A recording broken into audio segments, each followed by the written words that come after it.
everyone. My name is Agribusiness.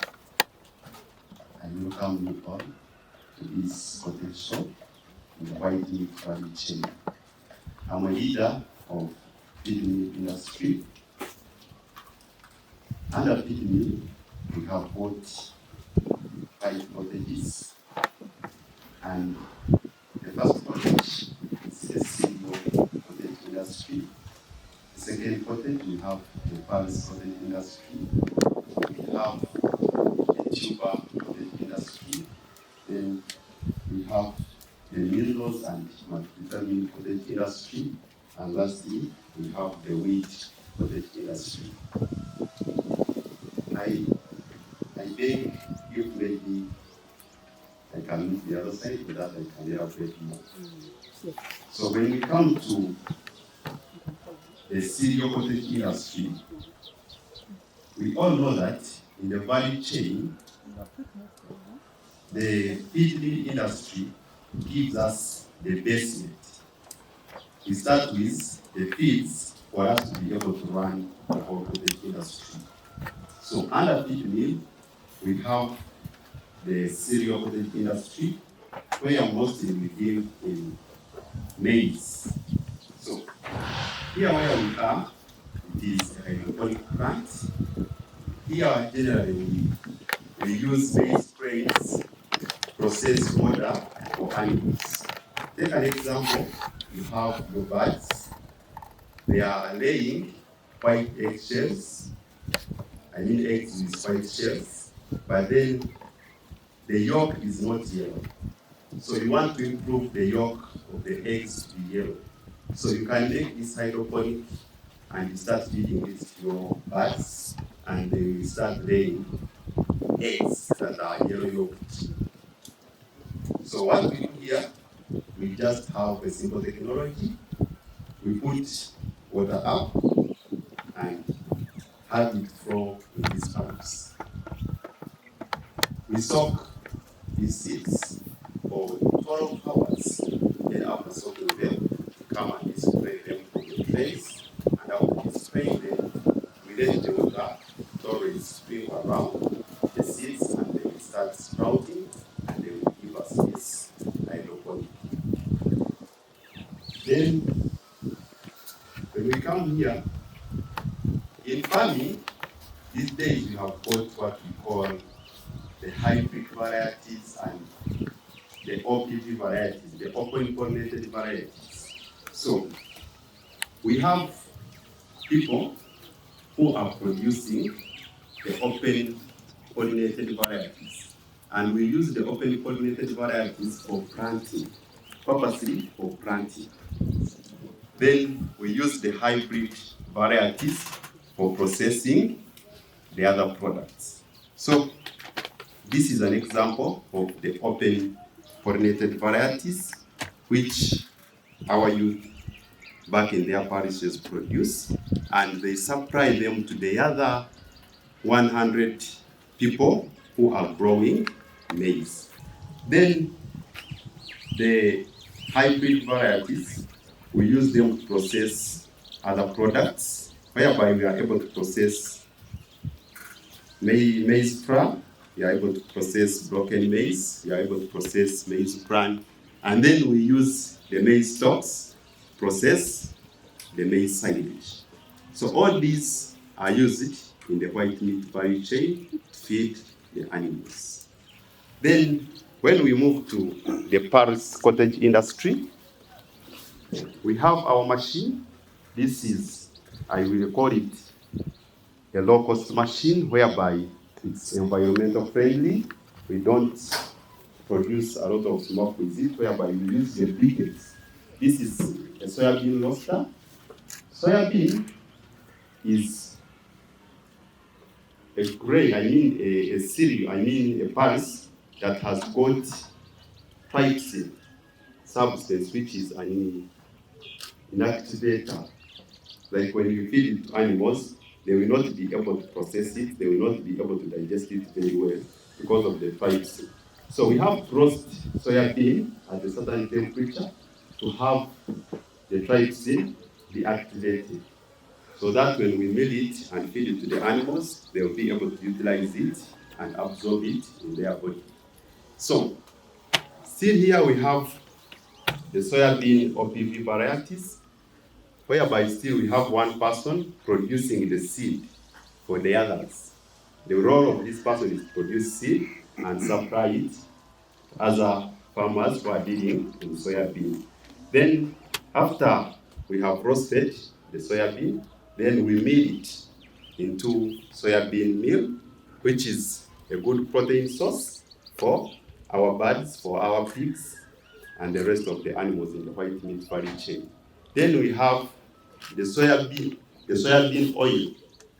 This is processed after squeezing the soybean seeds, and we get this oil. This oil has got a percentage of protein that is almost 70%. So it is very good for us human beings to use it for cooking and the rest. Then we have the soybean cake.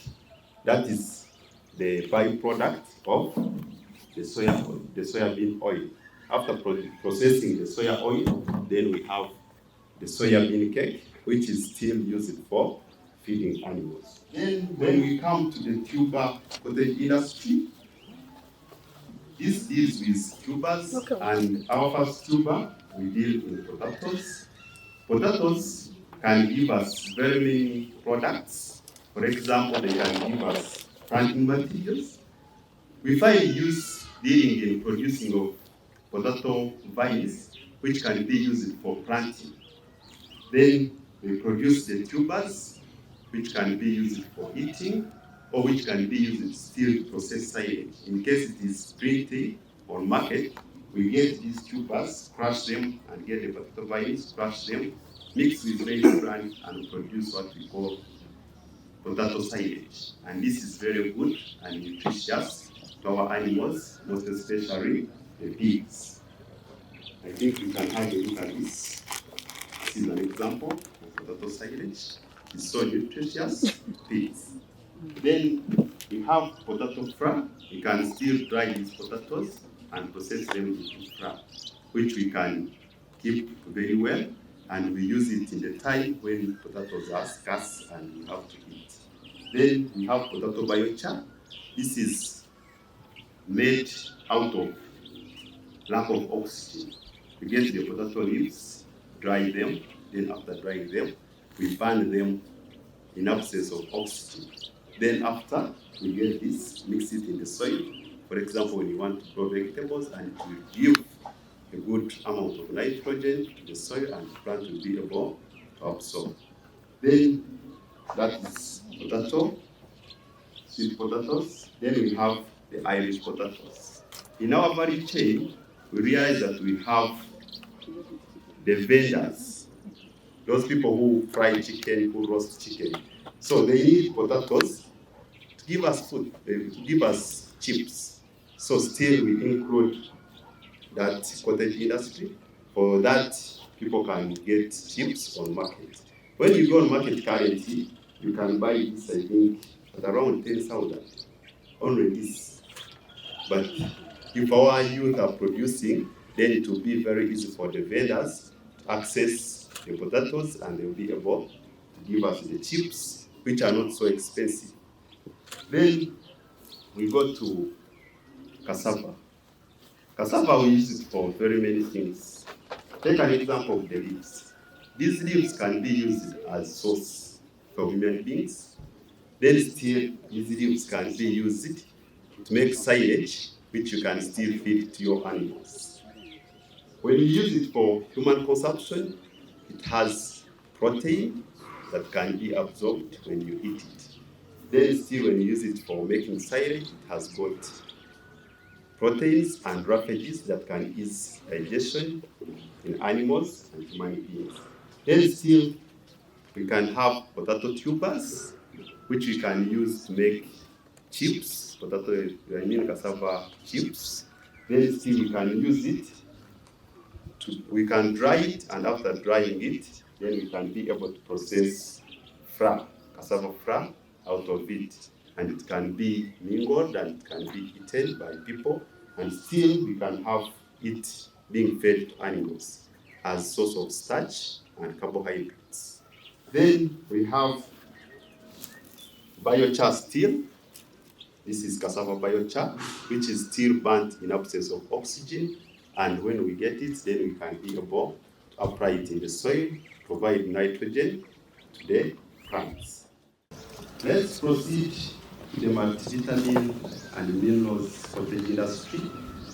Here we are generally dealing with Moringa, Coriander, and the mineral crops. So we have Moringa seeds. Moringa seeds, we use them to process Moringa oil. And our people, our youth, deal in growing of Moringa. And their role is to supply the seeds to the nutraceutical industry. So it is the nutraceutical industry that is in position to process these seeds into Moringa oil.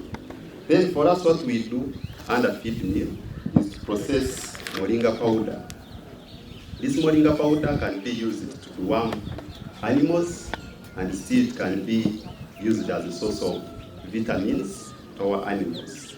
So what we do generally to process this, we just get the Moringa leaves, dry them under the sun dryer.